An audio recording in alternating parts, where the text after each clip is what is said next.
My name is Margaret Hayes. I am 60 years old.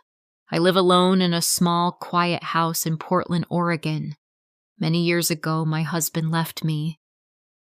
He walked away and never came back. I do not know where he lives now. I had only one child, my son David. When his father left us, David was just a little boy. He does not remember his father. He never asks about him. Whenever I try to speak about his father, David changes the topic. Life was never easy for me. After my husband left, I had nothing. No money, no home, no proper job. I had a young son and I had to survive. I worked very hard. In the morning, I cleaned houses for rich people.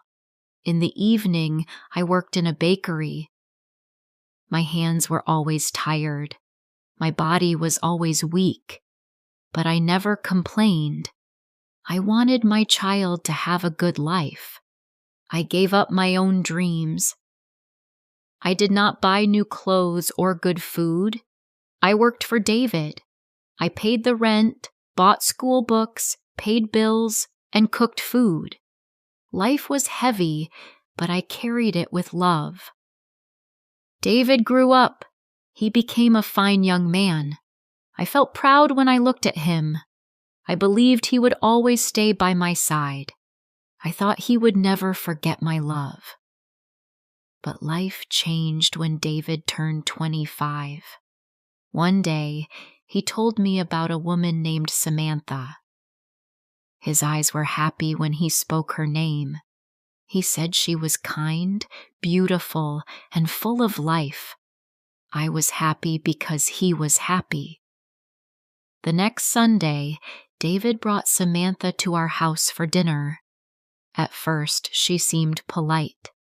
She smiled and said my house was warm and pretty. She said my food was good. But when I looked at her eyes, I felt fear. Something was not right. I said nothing. I wanted my son to be happy, so I smiled. Slowly, Samantha began to change David.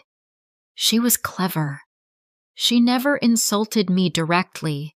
Instead, she said small things. She said his clothes looked cheap. She said we should eat in fancy restaurants. She spoke about her rich friends.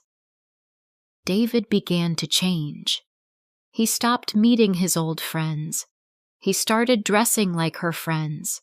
He spoke like them and acted like them. The boy I raised with love was disappearing. He was not my David anymore. Our Sunday dinners stopped. At first, he said he was busy with work. Then he said he was tired. Finally, he stopped coming. His phone calls were short. "I have to go, Mother," he said. My heart broke. I called him. "David, my son, you seem different." "I am worried," I said. When I spoke about Samantha, he became angry. "You are jealous, Mother," he shouted. "You don't want me to be happy." His words cut me deeply. I was not jealous. I only wanted to protect him. But he could not see that. He chose her, not me. Weeks passed, then months. My house felt empty, silent, cold. One evening, I could not bear it anymore. I decided to go to David's apartment. My hands trembled. I pressed the elevator button. I reached the 4th floor. I stood before door number 22. My heart beat fast. I knocked.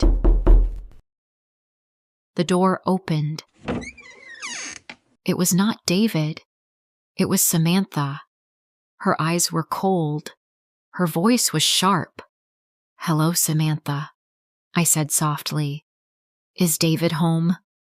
I need to see him." She stood tall. "David is here. But he does not want to see you, she said. My heart stopped. What do you mean? I asked. Margaret, you need to leave. David wants freedom, she said slowly. Freedom? Freedom from what? I whispered. Freedom from you, she said. You control him too much.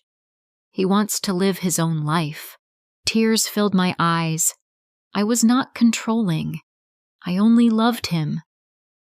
But my son stayed behind the door. He did not come out. He did not call my name. He let Samantha speak for him. I turned away. I walked down the hallway. My son was gone. Days turned into weeks, weeks into months.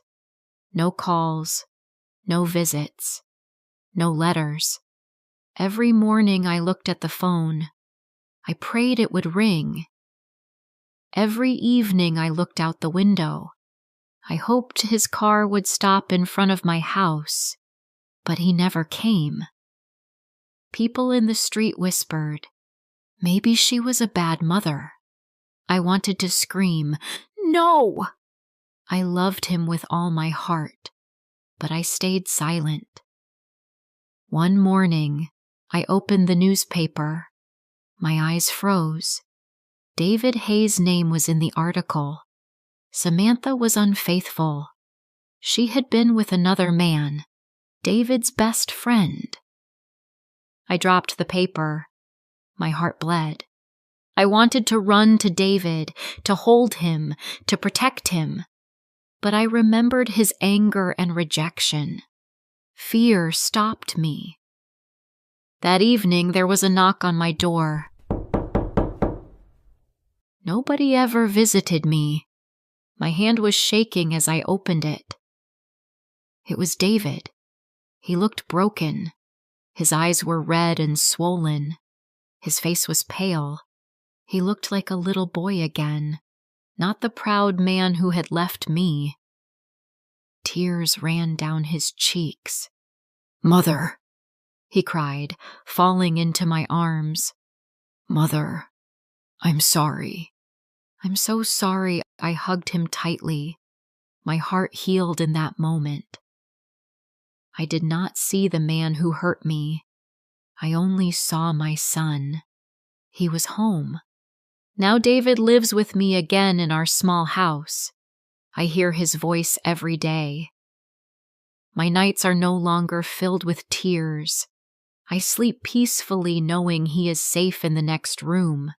People ask me, how can you forgive him so quickly? How can you forget the pain? They do not understand.